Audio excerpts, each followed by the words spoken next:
꿈과 희망을 갖게 하는 이 건축물도 있지만 최악의 랜드마크도 있었습니다. 구룡선체 부분이 영국으로부터 이제 지배되지도 않고 청나라는 거의 관리를 하지 못하는 그런 무법지대로서 남아있게 돼버린 거죠. 이제 어느 순간부터는 건물들을 불법으로 막 대략 한 뭐 10층, 12층, 뭐 14층 정도의 높이로 막 그 아부다비에 가면은 18도 정도를 기울인 호텔이에요. 건축가들은 그건 굉장히 최악의 건물이다. 에펠탑도 왜 처음에 만들어졌을 때는 파리 사람들이 너무 싫어하고 그러니까 뭐 아파트를 약간 뭐 닭장, 성냥각 이런 식으로 이제 비하했었던 그 시대가 좀 있었던 것 같아요, 한국에서도.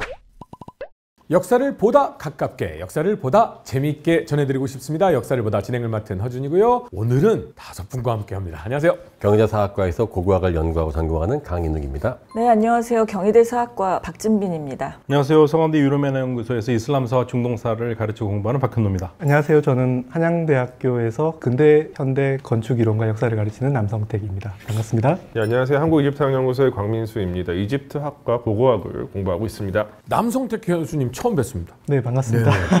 건축학이면요, 무슨 대예요? 한국은 보통 공과대학교에 많이 속해 있고요. 근데 이제 예를 들면 프랑스 같은 데서는 예술대학에서 꼴대 보자르라는 보자르 대학에서 건축 조각회화 이렇게 가르치다가 분리되다 보니까 예를 들면 이제 교육부 소속이 아니라 문화부 소속이겠죠. 아니 그러면 완전 극명이 다르잖아요. 공대와 예술. 네, 그래서 약간 저희는 박쥐 전공이라고 하는데요. 어떻게 보면 접점이 굉장히 작은 것 같지만 사실은 빼놓고 얘기할 수 없을 정도로 우리 각 역사학을 공부하는 교수님들과 건축하고 맞닿아 있다고 저는 생각을 하거든요. 근데 강인욱 교수님은 약간 강인욱 교수님이 공부하시는 쪽에서는 건축을 잘 안 하고 그냥 다 옮겨 다니지 않습니까? 아니요, 저만 유목하죠. 사실은 건축 고고학도 되게 중요하죠. 우리나라 탑이나 절터, 옛날 수열 주거지 있잖아요. 그러니까 모든 거는 인간이 만든 거는 허물어지면 안 되기 때문에 건축학의 일부이고, 그러니까 제가 몰라서 그렇지 건축학은 언제나 있었고 우리는 다만 고고학자는 모르고 그냥 돌만 파고 앉아있지만 무덤이나 고분도 건축의 한 영역일 수도 있겠네요. 그게 평범한 무덤이면은 이게 건축이냐라고 할 수 있겠지만 뭐 예를 들면 피라미드 같은 경우처럼 무덤이 어느 순간 굉장히 신성한 건축의 영역까지 가게 되면 그러면 건축가들이 설계하겠죠. 그리고 건축의 역사에서 우리가 배울 때 특히 고대 건축사부터 시작을 하면 항상 다 무덤하고 종교 건축부터 시작하는 것이기 때문에 당연히 우리 교수님께서는 게임을 많이 안 하시겠지만 한때 굉장히 유행했던, 지금도 이제 많은 분들이 하고 있는 게임에 보면은 계속해서 건물을 짓다가 결국은 랜드마크 건설이라는 이런 게임이 있거든요. 각 문명권에 보면 그곳에 랜드마크들이 좀 있지 않습니까? 지금은 그게 다 보편적이라고 할 수는 없지만 문명을 규정하는 여러 가지 팩터들 중에서 그 말씀하신 그 기념물 건축이 있어요. 그러니까 기념물 건축이 등장해야지 본격적인 문명 시대가 시작됐다라고 과거에는 보통 그렇게 많이 얘기를 했었죠. 근데 뭐 이집트는 랜드마크 하면 뭐 그냥 두 번 생각할 필요도 없잖아요. 그냥 피라미드. 근데 이게 랜드마크가 이게 시점이 좀 중요해요. 그러니까 지금 이 시점의 랜드마크냐, 그 시대의 랜드마크냐라고 했을 때 당연히 피라미드는 대피라미드 같은 거 언제나 랜드마크였죠. 그렇죠. 이집트라고 하는 공간 내에서는 보통 이집트라고 딱 하면 먼저 머릿속에 삼각형부터 떠오르시잖아요. 하나 더 하려면 그래 스핑크스 들어가. 이런 느낌. 그러면 유로메나 지역에서의 랜드마크로 유명한 곳들은 뭐가 있어요? 사실은 가장 관광객이 많은 곳이라고 생각하는데요. 이스탄불. 하기야 소피아 성당하고 술탄 아흐메드 모스크. 하기야 소피아가 너무 기가 막히잖아요. 537년에 완공이 됐으니까 유스티니아누스 때 황제 때 완공을 했는데 거기에 필적하기 위해서 오스만 투르크가 만든 게 술탄 아흐메드 모스크고, 그게 이제 술탄 아흐메드 모스크가 일명 블루 모스크로 유명하거든요. 저는 둘 다를 가봤는데 사실 감동적인 거는 저는 개인적으로 하기야 소피아예요. 뭔가 더 끌리는 게 있어요. 그 건물이 그 블루 모스크와는 좀 다른. 그래서 이 6세기에 이걸 지었나? 이야, 대단하다라는 생각이 들어요. 저는 사진으로만 봤지만 항상 와, 그 석양해지는 모습을 보고 있으면 꼭 한번 가보고 싶다는 생각은 항상 들었어요. 그게 아마 이스탄불의 가장 대표적인 거고요. 누구나 그래 그쪽 지역 가면 랜드마크는 소피아 성당이야라는 마음이 있죠. 러시아 하면 머릿속에 사실은 떠오르는 게 어렸을 때 테트리스를 해서 그런지 모르겠지만 앉았다 섰다 이제 춤추는 이 인형의 모습과 또 하나 떠오르는 게요. 저는 크렘린 궁이에요. 바실리 성당. 근데 보면 약간 과자의 집 같잖아요. 그렇죠. 막 사탕 팔 것 같고. 그게 왜 그런 건축인 그게 거예요? 이제 몽골 이후에 이슬람 건축 섞여가지고 나온 그러니까 이게 동방 정교의 모습인데 그게 우리가 카톨릭에 익숙해 있으니까는 잘 어색해 보인다라고. 미국 딱 하면 너무 넓잖아요. 사실은 랜드마크가 정말 어마어마하게 많잖아요. 그 중에서도 넘버원 랜드마크라고 하면 결국은 뭐 자유의 여신상 떠올릴 수밖에 없을 것 같아요. 건물이라고 할 수는 없지만 자유의 여신상도 당연히 건축물이겠죠? 건축물이죠. 그렇죠. 예, 뭐 마뉴멘트 아까 기념비, 예. 기념물이라고 말씀하신 그것에 해당하고 당연히 또 미국은 역사가 짧으니까 뭐 이게 불과 1886년에 프랑스에서 선물 받은 것이거든요. 뭐 역사는 오래되지 않았지만 지금 미국을 떠올릴 때 뭐 뉴욕을 상징하고 미국을 상징하는 단 하나의 건축 그러면은 결국은 자유여신상일 것 같아요. 놀랍게도 이 자유여신상이 원래 이집트에 설치될 계획이었습니다. 그래요? 그러니까 애초에 이 자유여신상의 설계자인 그 프레드리크 오기스트 마르톨리라고 하는 이 프랑스 사람이 처음에 이집트 쪽에 제안을 했어요. 1856년에. 네. 그러니까 스웨즈 운하의 입구, 포트사이드, 그 지중해적 입구 포트사이드에다가 세우자. 그리고 이제 이게 원래 그 자유여신상의 지금의 그 공식 이름은 네. 세계를 밝히는 자유잖아요. 근데 이거를 그 당시에는 동방을 밝히는 자유라는 이름으로 세우자라고 이집트 측에다가 이제 그 제안을 했었는데 그 당시 이집트가 그 스웨즈 운하 만드느라고 굉장히 자금적으로 조금 어려움을 겪고 있었어요. 그래서 우리 돈 없다라고 해가지고 고민하다가 이제 결국 이제 미국 쪽에다가 이렇게. 이게 어떤 다른 그런 것도 아니고 돈이 없어서 못 받았나. 예, 맞아요. 예, 그때 이제 기록적으로 이제 확인이 됩니다, 이 부분은. 근데 지금 들은 여러 가지 랜드마크들 있잖아요. 남 교수님께서 생각하는 내가 건축학을 하면서 이 랜드마크만큼은 진짜 내 마음속에 넘버원이다라고 하는 게 있어요. 일반적으로 랜드마크는 랜드를 마크하는 어떤 기념비고 그게 꼭 건축물일 필요는 없는 거지 않습니까? 그렇기도 하죠. 아까 자유여신상도 마찬가지고 로도스의 거상 같은 것들도 사실은 조각 아니냐라고 얘기할 수 있겠죠. 근데 어느 순간 조각과 건축이 되게 비슷한 경우가 있는데 그러니까 만약에 건축이 굉장히 아름다워지면 이거 조각 아니냐 이렇게 얘기하기 시작할 수가 있죠. 근데 보통 조각은 흔히 구분할 때 꽉 차 있는 것이고 건축은 비워져 있고 그 안에 이제 생활을 담는 것이다라고 이렇게 구분을 보통 한단 말이에요. 근데 조각이 어느 순간 커지기 시작하면 그렇죠. 그러면 이게 예술가들이 일반적으로 감당할 수 없는 공학적인 부분이 발생하기 때문에 자유여신상 같은 경우도 예를 들면은 구스타프 에펠이 그 안에 있는 뼈대를 설계할 수밖에 없었고 그 에펠이 또 다시 파리에서 에펠탑이라고 하는 어떻게 보면 지금 현재 파리에서 가장 누구나 인정할 수밖에 없는 그런 랜드마크를 에펠이 만든 지었죠. 그 철골 구조를 이용해서 만든 게 시베리아 철도예요. 또 그래서 노보시비르스크의 그 오비강이라고 해서 세계 10대 강인데 엄청나게 그 넓은 강을 만들 때 이게 그 당 1900년대 초반이어가지고 그러니까 기술이 없었는데 에펠이 그 구조 만드는 걸 해서 그거를 도입해서 다리를 만들었다고 그래서 여기 로열티 줘야 되는 거 아닙니까? 뭐 재정 러시아니까. 말씀하신 것처럼 에펠은 사실은 다리를 설계하는 구조 엔지니어이고 그 다음에 철골로 이렇게 트러스 구조를 해가지고 만드는 다리를 많이 건설을 했거든요. 그러니까 에펠탑도 사실은 알고 보면은 수평으로 놓는 다리 구조를 4개를 세우고 비스듬하게 그래도 하나 더 세운 5개의 다리를 수직으로 세운 구조인 거죠. 그러면 남 교수님이 생각하는 내 마음속엔 이게 넘버원 같아라고 하는 랜드마크 있어요? 그러니까 조금 더 많이 파리로 국한 짓는다고 한다면 너무 많으셔서 이제 1889년이죠. 에펠탑이 만들어진 게. 근데 그전에는 아마 노틀담 성당이었겠죠. 그러니까 고딕 대성당 같은 경우가 대표적인 도시의 랜드마크였겠죠.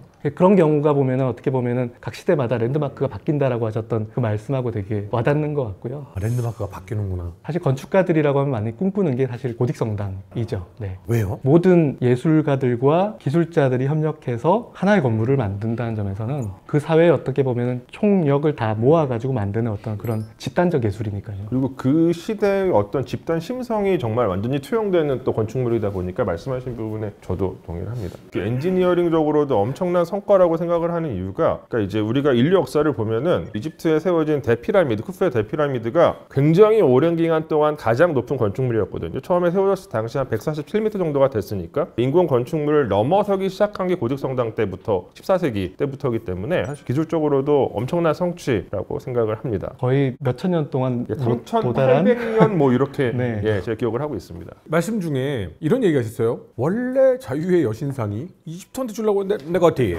돈 없어 라고 해서 미국으로 넘어갔다고. 아니 그런데 제가 분명히 알기로는 미국 독립전쟁 승리 100주년 기념으로 선물을 줬다 뭐 이렇게 저는 들었었거든요. 네, 맞아요. 그거 아니네요? 맞아요. 그런 컨셉에 대한 논의는 있었고 뭔가를 만들고 있었는데 처음에 생각한 선물 대상은 이집트였던 것이고 근데 그게 이제 이집트를 못 가게 됐으니까 이거 그 다음에 생각한 갖다 건 붙이기 아닙니까? 그렇게 말할 수도 있죠. 이집트한테 주려고 했는데 안 받. 야 어떡하냐? 미국이 100주년. 걔네한테 줘. 뭐 그런 이제 뜻이 맞는 사람들이 모여서 그걸 이제 만들게 됐고 미국에 선물할 수 있게 됐는데 문제는 그때 이제 프랑스 상황이 좋지 않아요. 프로이센이 침략해 와가지고 점령당했을 때거든요. 아, 그때군요. 네, 1870년, 71년에 점령 상태였는데 자금 조달이 너무 어려워져서 이제 완성이 오래 걸리는 거죠. 그렇게 되면서 비용도 모자라고 해서 미국에서 또 모금을 막 하고 이렇게 돼가지고 사실은 독립 100주년은 1876년이어야 하는데 10년 늦게 선물이 된 거죠. 모금하는 시간이 네, 걸렸군요. 네. 그리고 1873년에 1929년 대공황 못지않은 공황이 있었다고 알려져 있는데 그래서 세계 경제가 다 좋지 않고 있는데 어떻게 보면 참 무리해서 전쟁에 패배한 점령된 국가가 무슨 다른 국가에 선물을 주는 그때 당시에 프랑스 파리의 시내 보면은 이제 프로이센 군들 네. 쫙 도열해 있고 막 이런 네. 모습이었잖아요. 그리고 배상금 내야 해서 재정이 정말로 긴박했던 그런 때였는데 어쨌든 뭐 그렇게 성사가 돼서 갔고 미국에서는 또 그 답례로 그 몇 년 후가 또 프랑스 대혁명 100주년이잖아요. 1879년. 그때 또 선물로 미국에 선물한 자유의 여신상을 만들기 위해서 만들었던 견본을 또 파리에 선물을 합니다. 그래서 지금 파리에 가면 그것 비롯해서 한 6개 정도의 자유의 여신이 다 사이즈도 다르고 만들어진 시기도 다른데 여기저기에 있죠. 근데 사실 자유의 여신상 하면 저는 뉴욕에 가서 본 적은 없는데 괌에도 있고 아, 오다이바에도 어디에도 있죠. 갔고 막 네. 또 많이 있어서 일본에. 작은 거 여기 따라하면서 사람들 이렇게 손 들고 사진 찍고 이러잖아요. 근데 보통 관광객들에게는 그냥 팔 들고 따라하는 관광 뭐 기념물 정도의 느낌인데 미국인들한테는 자유의 여신상이 좀 뭔가 느낌이 달라요. 그렇죠. 미국에 특히 그게 뉴욕에 들어가는 진입하는 관문에 서 있는데요. 섬에 리버티 섬이라고 이름 붙인 섬에 서 있는데 이민자들이 원래는 뉴욕 항구로 들어오게 돼 있었으니까 배에서 이제 뉴욕에 도착한다, 미국에 드디어 도착한다라고 했을 때 맞이해 주는 것 같은 횃불을 밝히면서 맞이해 주는 것 같은 등대 같은 느낌이 있네요. 그렇죠. 이제 우리 품으로 와라 이렇게 환영해주는 그런 느낌을 받았고 그게 정말 놀랍게도 굉장히 많은 이민 1세대들이 기억하는 첫 장면이 되는 거죠.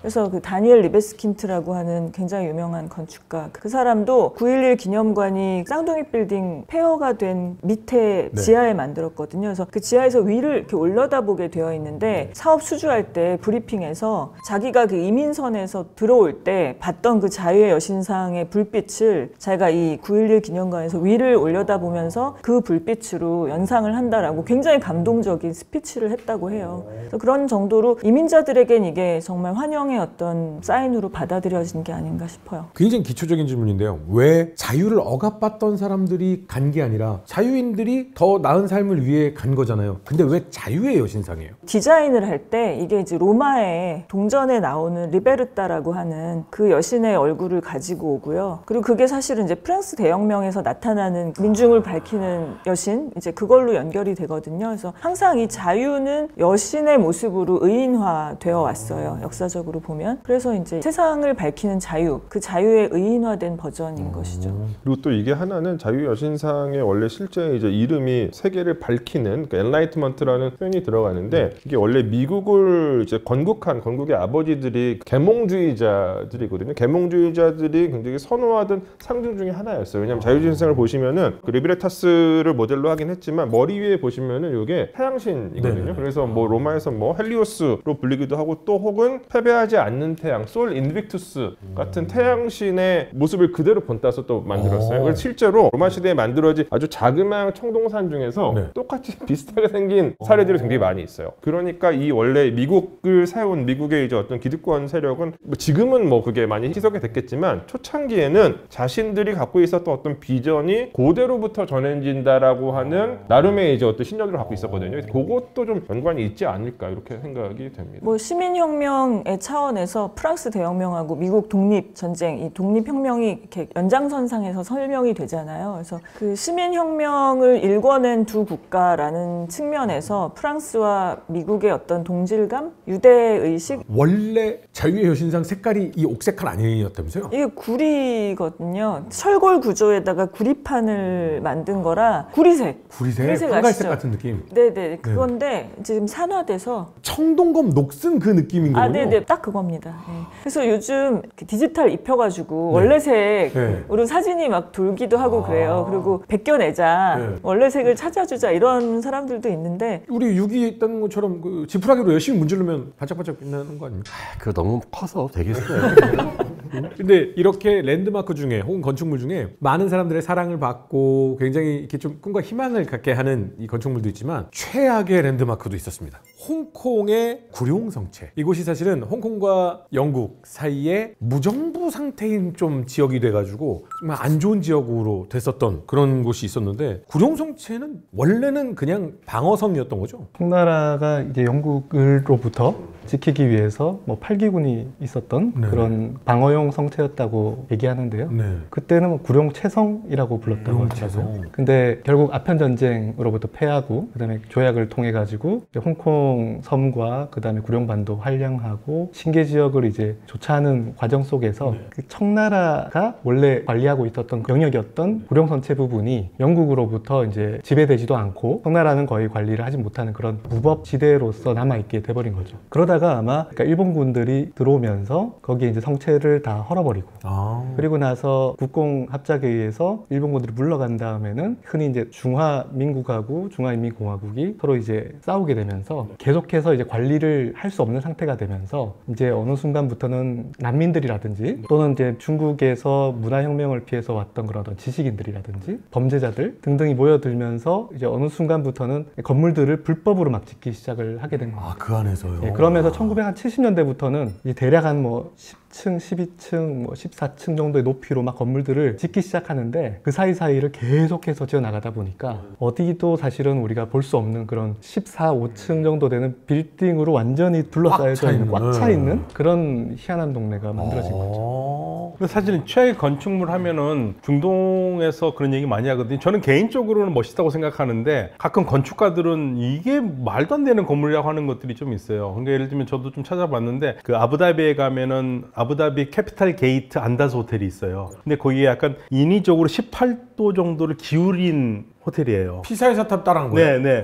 근데 저는 그거 볼 때마다 야 이거 랜드마크가 멋있다 그러는데 건축가들은 그건 굉장히 최악의 건물이다 이렇게 하는 데도 있고요. 그리고 중동에서 이렇게 SNS에서 투표를 했는데 최악의 건물로 뽑히는 게 텔아비브 근처에 있는 바티얌이라는 곳이 있는데 바티얌에 뭐 나쿰이라는 아파트가 있대요. 근데 13층짜리인데 이게 60년대에 지은 건데 이스라엘에서 그 나왔는데 가장 세계에서 추악한 건물이다라고 그러는데 뭐 그렇게 추악한 것 같지는 않은데 느낌이 꼭 우리나라 옛날에 그 세운상가 아파트 같이 생겼어요. 낡아서 그런지. 그러니까 이제 사람들은 그 비싼 땅에다가 저렇게 그 비싼 돈을 줬을 텐데 저런 흉악한 건물에 사냐 하고 이스라엘 쪽에서는 뭐 SNS 투표하니까 그게 최악의 건물이다 뭐 이런 식으로 나오기도 합니다. 미국에서는 사람들이 제일 싫어하는 건물이나 뭐 건축물이 있어요? 근데 시대에 따라서 좀 변하니까요. 이를테면 이제 근대 건축, 현대 건축의 표본은 왜 콘크리트로 된 이렇게 네모 반듯한 별 장식이 없는 그런 건물을 많이 짓잖아요. 이를테면 이제 세계무역센터 같은 건물인데 그게 처음에 만들었을 때는 저런 멋대가리 없는 건물이 어딨냐, 장식도 하나도 없고 예쁘지도 않고 이렇게 얘기를 했다고 하는데 시간이 지나면서 그것이 아름다움이다, 그게 현대적인 아름다움이다 이렇게 평가받기도 하거든요. 에펠탑도 왜 처음에 만들어졌을 때는 맞습니다. 파리 사람들이 너무 싫어하고 네. 흉측한 것이 섰다고. 실제로 서울에서도 롯데타워가 처음에 만들어졌을 때 엄청나게 부정적인 여론이 많았었잖아요. 근데 지금은 사실 그 얘기하는 경우를 거의 보지 못했어요. 그나마 여러 안이 바뀌어서 그런데 중간에는 에펠탑 같이 생긴 안도 있고 그랬었거든요. 근데 여러 안을 거치면서 그래도 그나마 굉장히 단정한 안이 뽑혀. 지금은 또 이제 그래서 롯데타워가 어떤 면에서는 뭐 서울의 대표적인 랜드마크가 네. 또 왜냐면 서울에 어딜 가도 보여요. 어디 갔어? 좋으면. 아, 저기 있다. 예. 말씀하셨던 것처럼 이렇게 그 관점에 따라서 또는 시대의 정신에 따라서 그러니까 최악의 건물이 갑자기 최고의 건물이 되기도 하고 최고의 건물이 최악의 건물이 되는 것 같기도 합니다. 그 최악이라는 이 수식어 자체가 사실 상대적인 것이기 그렇죠. 때문에 근데 저는 대한민국에서 특히나 서울에서 최악의 건축물 하면 딱 하나 머릿속에 떠오르는데 다 동의하실걸요? 삼풍백화점. 무너졌잖아요. 그러니까요. 무너졌으니까 그거보다 더 제약. 나쁜 건축물도 맞아요. 있어요. 예, 그러네요. 성수대교. 진짜 그건 부실 건축물이고 제가 생각할 때는 이제 특히 사회주의 거는 그런 게 있는 것 같아요. 그러니까는 멋있게 하려고 했지만은 멋있지 못하고 효용성도 없는 아마 그런 걸 취하고 본다면 아마 북한의 평양에 있는 유경 호텔이 보통 북한에 그런 건 예. 많잖아요. 아니 러시아도 보면은 특히 이게 80년대 브레즈네프 시절 미국과 경쟁을 해야 되니까 그렇죠. 그러니까는 할 수도 없는데 무조건 크게 똑같이 만들어야 된다고 하면서 이게 아는 다 부실이고 그러니까 이게 사는 사람을 생각하지 않고 과시용으로 만든 모든 건축물들은 그게 바로 최악의 조건이 아닌가 생각을 봅니다. 진짜 북한의 그 휴전선 근처에도 많고 평양에도 많고 네. 했었죠. 그리고 전문가이신 남 교수님께서 생각하는 건축물 중에 최악은 이런 게 아닐까라고 하는 게 있으세요? 그러니까 말씀하셨던 것처럼 아름답기만 하려고 애쓴 건축들이 실패할 확률이 높은 것 같아요. 고대 로마 건축가 중에 비트루비우스라고 하는 사람이 건축론이라고 하는 책을 처음으로 남겨가지고 텍스트로 남아있는 건축 책 중에는 우리가 가장 오래된 책이라고 이야기하는데요. 건축의 세 가지 덕목을 그러니까 실용성, 그 다음에 아름다움, 그 다음에 견고함 이렇게 이야기를 했거든요. 그러니까 이 세 가지가 다 함께 가면은 그러면은 굉장히 뛰어난 건축이 될 수 있는데 반면에 예를 들면 실용적이지 않은데 아름답기만 하거나 또는 실용적인데 아름답지 않거나 또는 아름다운데 견고하지 않으면 문제가 되겠죠. 근데 우리가 먼저 할 수 있는 거는 필요한 것을 제대로 담아내기 위해서 짓는 걸 거고 그 다음에 그것이 무너지지 않도록 안전하고 견고하게 지어야 될 것이고 그런 걸 바탕으로 해서 아름다움을 만들어야 되니까 그런 점에서 아까 말씀하셨던 그 쌍둥이 빌딩 같은 경우에는 정말 필요한 것들만 가지고서 도달한 단순한 아름다움이라고 할 수 있겠죠. 근데 교수님 얘기 듣다 보니까 학생들이 건축학과 잘 안 가려고 하겠는 걸. 저 필요한 걸 담아내야 그렇죠. 돼. 네. 근데 튼튼하게 공학적으로 잘 지어야 돼. 안 아름다우면 쓰레기야.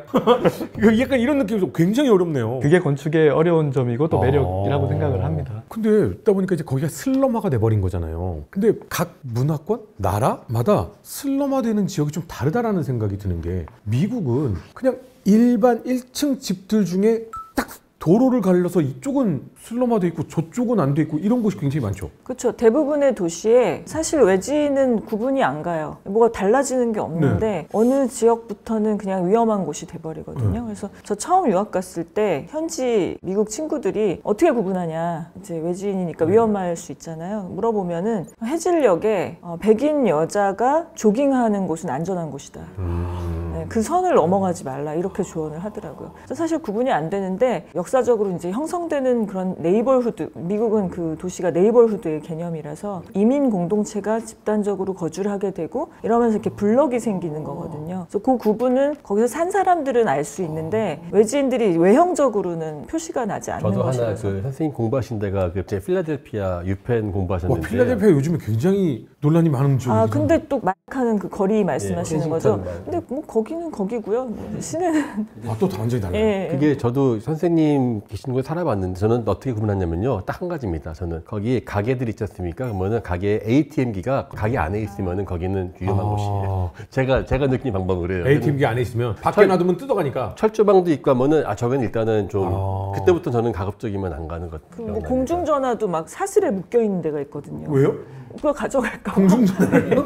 근데 이제 뭐 멕시코에서 온 이주민들이 막 모여 사는 동네가 있고 뭐 어디에서 온 이주민들이 막 모여 사는 동네가 있으면 사람이 살다 보면 여기가 인구가 더 많이 늘어서 요 집을 살 수도 있잖아요. 이러면 약간 침략 행위처럼 되는 거예요. 지금도 뭐 그럴 수도 있고 대부분 이제 1950년대에 미국 도시가 백인 중산층 이상은 빠져나가서 교외 지역으로 옮겨가고 좀 더 쾌적한 생활 환경을 찾아서 나가고 했을 때 도시에 좀 공동화 현상이 생기거든요. 이제 그럴 때 빈 공간을 이제 누가 들어오느냐에 따라서 그 지역의 구분이 달라질 수가 있는 거죠. 주요 거주민의 구성이 달라질 수 있는데 그럴 때 원래 살던 사람들이 그걸 어떤 침략적인 행위로 느끼는 경우들이 있어서 방어를 하기도 하고 그러니까 다른 이민 집단이 못 들어오게 방어를 하고 뭐 그랬던 예들이 있죠. 미국은 너무 넓은 나라고 주나 도시마다 사정이 너무 달라서 뭐라고 일반화하기가 참 힘들거든요. 근데 뭐 그렇게 아직도 저항이 남아있는 곳도 있고 좀 믹스되는 섞여서 사는 곳도 있고 뭐 그렇게 보시면 지금 이 이야기는 사실은 그냥 누가 봐도 외지 사람들은 모르는 똑같은 1층 집들이 쫙 있는데 얘기고 공통되는 게 하나가 있죠. 아파트가 의외로 미국이나 다른 지역에서는 슬럼화되어 있는 데가 굉장히 많죠. 네, 아파트가 함께 사는 집합 건축물이라고 한다면 사실은 도시의 문명은 굉장히 역사는 오래됐고 늘 있어 왔던 현상이지만 이제 2차 세계대전이 이제 결정적인 역할을 했던 것 같아요. 그러면서 대량 파괴가 있었고 그 파괴 이제 난민들을 위한 주거 시설이 필요했고 그러면서 대량으로 주거를 가장 신속하게 짓는 방법은 지금 산업이 제공하는 않는 수단을 적극적으로 활용하는 거죠. 그러다 보니까 이제 2차 세계대전 전에는 이제 모던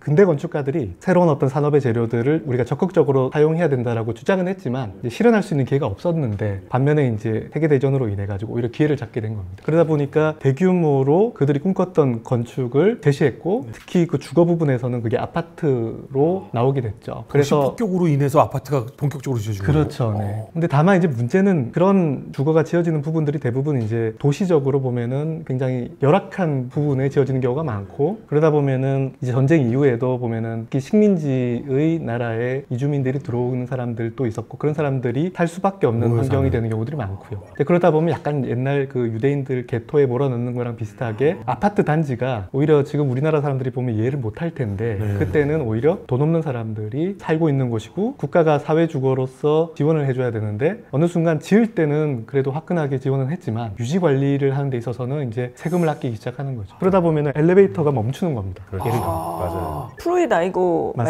말씀하시는 네. 거면 그 세인트루이스에 지어졌던 그런데 18년 만에 그냥 철거해버리거든요. 그러니까 폭파 철거를 해요. 전부 다. 왜요? 그게 11개층 33개 동 2,800여 세대니까 엄청난 규모의 미국에서 참 드문 아파트 단지인데 1954년에 만들어져서 72년에 그냥 붕괴돼 버리는데 그 방금 말씀하신 공공주택으로 지었는데 설계할 때는 이게 심지어는 고역센터 쌍둥이 빌딩 설계했던 사람이 설계를 한 거거든요. 미노루 야마사키가 설계한 거고 했는데 설계는 잘했는데 건설할 때가 되니까 이제 한국전쟁이 터진 거예요. 그래서 건설비 없고 막 이러니까 공공주택이니까 좀 저렴하게 해가지고 비용을 안 들이고 자재를 좀 좋지 않은 걸 쓰고 해가지고 우리나라 아파트에도 그런 일들이 막 있었잖아요. 네네. 그랬더니 입주를 했더니 바로 문제가 생기는 거죠. 엘리베이터 멈추고 누수되고 동파되고 뭐 이래가지고 그러면 수리를 해달라 그러면 수리비 책정된 거 없다. 그래가지고 급격하게 이게 악화돼가지고 결국은 살 수 없는 곳이 되니까 또 사람들이 떠나요. 그럼 떠나면 더 나빠지죠, 환경은. 그렇게 되면서 범죄가 막 온상이 되고 하니까 결국은 관리를 할 수 없게 되니까 그냥 폭파 철거를 결정해버려서 이 장면이 그 건축사에서 굉장히 유명한 현대 건축이 죽은 날이다 이렇게 찰스 제임스가 시작부터 건축 그리고 유지보수 철거까지 우리나라의 아파트와는 완전 개념이 다르군요. 근데 그 사실은 그 용어에도 좀 문제가 있던 것 같아요. 제가 캐나다에서 살 때 미국에서도 그렇고 아파트에 산다고 그러면 거기는 월세로 사는 사람들이에요. 아 그래요? 아파트는 한 사람이 가지고 있는 건물이에요. 그러니까 나 아파트에 산다면 네가 아파트를 가지고 있냐 아니면 월세미 있냐. 그래서 보통 우리가 말하는 한국에서 말하는 아파트는 콘도라고 그러죠. 자기가 우리는 놀러 갈 때 콘도 가는데. 예, 우리는 놀러 갈 때 콘도 가는데 미국, 캐나다에서는 내 아파트 가지고 있어 그러면 그건 콘도예요. 네. 영국에서는 플랫이라고 합니다. 어디를 아파트를? 아파트. 플랫이? 플랫. 플랫. 예, 플랫. 네. 영국 발음은 플랫입니다. 불어에서는 라파르트몽이라고 그러는데 단어가 사실은 집합주택을 의미하는 단어가 원래는 아니었고 예를 들면은 성 같은 데서 그러니까 궁궐 같은 데서 방들이 많이 있어요. 네. 그래서 사신들이나 누가 오면은 재워줄 수 있는 처소가 필요하잖아요. 아. 그런 공간들을 아파트라고 불렀어요. 그건 다시 말해서 뭐라면 가족이 아닌 여러 다른 가족들이 또는 다른 어떤 사람들이 함께 살 수 있는 그런 거처를 말하는 것이었고 이게 만약에 예를 들면 뭐 로마 시대로 가게 되면은 이제 도심 주거로 대표적으로 도무스라는 게 있고 인슐라라는 게 있지 않습니까? 도무스는 귀족들이 사는 그런 도심 주거고요. 그럼 한 세대가 사는 겁니다. 굉장히 크지만 반면에 인슐라는 말씀하셨던 것처럼 세입자들이 사는 그런 가난한 사람들의 공간인 거죠. 그러다 보니까 파리에서 나중에 이제 오스만 시대 때 아파트들이 발전하게 되는데 그때도 예를 들면은 비슷한 높이로 만약에 한 가족이 쓰게 되면 그 경우는 보통 오텔이라 그래요. 오텔 파티큘리에라 그래서 귀족들이 사는 대저택을 원래 호텔이라고 합니다. 호텔. 호텔. 네. 라파르트몽이라고 하는 거는 이제 그 각 층마다 다른 세대들이 살고 있는 집합주택을 얘기하게 되는 롯텔 하면 한 가문이 다 같이 모여 사는 대저택인데 한 집에 다른 가족들이 모여 산다고? 어휴, 그거는 라파르트몽. 그렇죠. 예전에 만약에 진짜 중세시대 때는 가난한 사람들은 그냥 방 하나에다가 여러 사람들이 다 살았겠죠. 근데 어느 순간 각 층마다 또는 각 층에 뭐 두세 대씩 이렇게 나눠 살게 되는 방식들이 이제 18, 19세기 때 발전하게 되고 대신 그런 건 있어요. 오스만 시대도 예를 들면은 엘리베이터가 없는 5층짜리 건물을 기준으로 삼아서 보면 가장 좋은 층은 이제 한 층 올라오는 2층이죠. 왜냐하면 지상층은 프라이버시 문제가 있으니까 주로 이제 상점 같은 것들이 들어서는 거고 프라이버시를 보호할 수 있는 그런 가장 좋은 공간은 2층이 되는 겁니다. 이걸 뭐 이탈리아어로 피아노 노빌레라고 하죠. 고귀한 층이라는 뜻이죠. 그래서 그 층이 재밌어. 가장 돈이 많은 사람이 사는 거고, 그러니까 당연히 층고가 제일 높아요. 그 다음에 3층은 그거보다는 조금 덜 부자지만 젊고 이제 유능한 부르주아들이 살게 되니까 층고가 조금 낮을 수도 있고요. 그런 공간들은 이제 주로 발코니가 있어요. 발코니는 외벽으로부터 튀어나와 있는 반 약간 외부 공간인데, 이게 사실은 면적에 비하면 엄청 지을 때 비싸거든요. 그러니까 이건 또 굉장히 어떻게 보면 사치품인 거죠. 그리고 그 위로 가게 되면 점점점 층수가 좁아지고, 그러다가 지붕 맨 밑에 있는 층은 그나마 뷰가 좋으니까 네. 다시 층고가 좀 높아지는 경우들이 있고요. 파리 가시면은 맨 위층에 이렇게 발코니가 쭉 둘러 있는 그 층이 보통은 이제 엘리베이터가 6층, 7층, 8층 건물이 높아지면서 놓여질 때 거기가 또 다시 층고가 높아져요. 그리고 나서 양철 지붕이 있는 그 밑에는 각 층마다 이제 서비스하는 하녀들이 사는 공간이어가지고 굉장히 열악해지죠. 그러니까 각 층마다 사실은 이렇게 다양한 계층들이 이게 살다 보니까 이제 부익부 빈익빈이 극화되고, 이제 근대 건축가들은 모두가 다 동등한 조건에 살아야 된다라고 해가지고 이제 2차 세계대전 이후에 지어지는 그런 건축물들은 그러니까 모두가 다 행복한 아파트라는 걸 기치로 내세우고 짓게 되는 겁니다. 그러니까 그 발코니가 우리나라에서 베란다인 거죠? 그렇죠. 베란다. 그리고 베란다는 다 확장형으로 다 떠버려요. 이게 사실 용어가 좀 헷갈리는 게 있는데, 발코니는 아까 말씀드렸다시피 외벽이 있고 외벽 바깥으로 튀어나오는 것이 발코니고요. 호텔에서 의자 놔두는 곳처럼 이렇게 앞으로 튀어나오는. 그렇죠. 그러니까 공중에 떠 있는 게 발코니고요. 만약에 안쪽으로 들어가는 공간은 로지아라고 부릅니다. 그게 뭐 지상층에 있을 수도 있고, 이탈리아 광장에 보면 로지아라고 부르는 그 공간들이 지상층에 있지만 보통 아케이드 있고 안으로 들어가서 실내 공간이 되어 있죠. 너무 재밌어. 근데 이제 그 로지아가 3층, 4층 그런 옥상 부분에 만약에 안으로 들어가서 있으면 그것은 발코니가 아니라 로지아인 거죠. 베란다는 이제 건물이 있고 건물 옆에 이렇게 붙어 있는 어떻게 보면 테라스 같은 공간이 베란다고요. 대부분 복도식 아파트가 베란다가 되는 겁니까? 그러니까 원래는 베란다는 떠 있는 게 아니라 그다음 지상층에 만들어지는 게 베란다였는데, 우리나라 아파트들이 예를 들면 마포 아파트 단지 이런 데 보면 발코니들이 막 들어서기 시작하는데 그 전체를 따라서 이렇게 베란다처럼 들어서는 바람에 용어가 우리가 발코니가 아니라 베란다라고 부르기 시작하게 됐죠. 그럼 옥탑방에 사는 사람의 옥상은 로지아네요? 그렇죠. 근데 보통 이제 외벽으로부터 들어가는 공간이니까 조금 더 햇볕으로부터 보호되고 은밀하고 여성적인, 그러니까 귀부인들이 부채 붙이면서 조용히 보는 공간이 로지아고, 발코니는 정치인들이나 교황이 밖으로 나가서 선언하는 공간이죠. 우리나라에서 1층 이렇게 걸어다니고 공간 띄워놓고 2층을 필로테라고 하잖아요. 그렇죠. 그러면 이게 그 피아노 노빌레에서 나온 말인가요? 필로티는 기둥 아니에요, 기둥? 맞습니다. 네. 필로티는 수상 가옥처럼 인공 데크를 만들 때 데크를 만들기 위해서 말뚝을 받지 않습니까? 그 말뚝을 필로티라고 합니다. 근데 이제 프로이트 아이고라든지 이런 거를 우리가 무너진 장면을 봤을 때 찰스 젠크스라고 하는 건축 역사학자가 근대 건축이 무너진 순간이라고 얘기를 했을 때 그때 그 근대 건축의 대표적인 인물이 스위스 출신이자 프랑스 건축가인 르꼬르비지에거든요. 근데 르꼬르비지에가 근대 건축의 가장 중요한 5가지 원칙을 발표를 하는데 그 중에 하나가 필로티였어요. 왜냐면은 이제 철근 콘크리트를 도입하게 되면 우리가 석재로 쌓을 때처럼 기초에서부터 쭉 쌓는 게 아니라 기둥으로 해서 얼마든지 우리가 캔틸레바로 뻗어서 만들 수 있고, 그랬을 때 얼마든지 건물을 띄울 수 있다라는 거죠. 그때 그 용어를 수상가옥의 데크를 받치는 말뚝에서 사용되는 필로티를 갖고 온 거예요.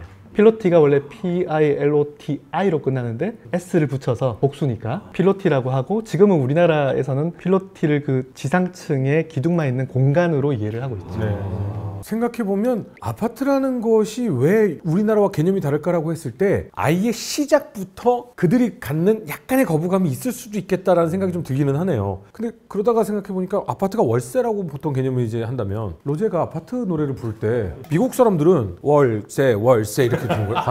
사골세 그런 거죠. 영어로는 아파트라고 줄여서 말하지는 않잖아요, 보통은. 그러니까 못 그렇기 알아듣는 때문에 아파트라고 하면 그냥 다른 단어가 다른 돼버리는 표현이 거예요. 다른 개념이 되는 거죠. 사실 러시아도 제가 또 할 말이 많은 게, 러시아도 아파트가 많은데 러시아 말로 아파트가 끄바라찌라예요. 사각형. 진짜 자대고 그었어요, 아파트를. 그래서 어떻게 해도 부딪혀요. 이 공간을 어떻게 이렇게 자대고 그었냐. 그래서 그 유명한 그 영화가 있었는데, 어떤 사람이 모스크바에 가야 되는데 잘못한 거예요. 상페르부르크로 간 거예요, 레닌그라드. 근데 거기에도 똑같은 주소, 똑같은 아파트가 있는데 다 똑같아. 그래서 이 사람이 갔더니만 다 똑같아서 이 사람은 전혀 구분을 못하고, 심지어 물론 이거는 이제 코미디죠. 열쇠를 열었는데 열려.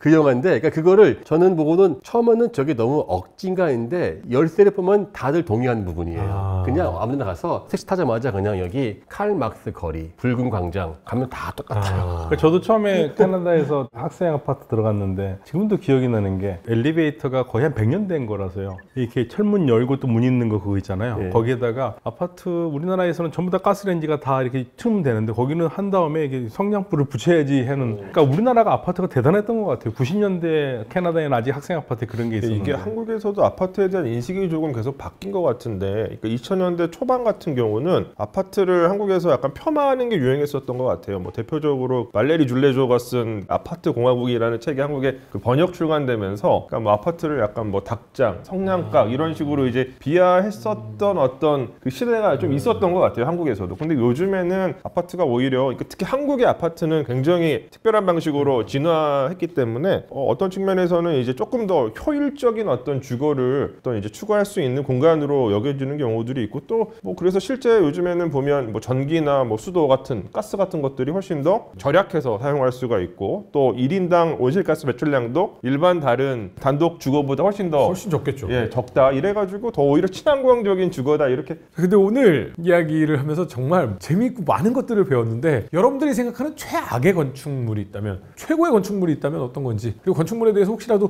궁금한 점 있으시면 저희 카페나 댓글로 달아주시면 저희가 남 교수님 또 강제 송환해서 얘기 나누도록 하겠습니다. 수고 많으셨습니다. 감사합니다. 감사합니다.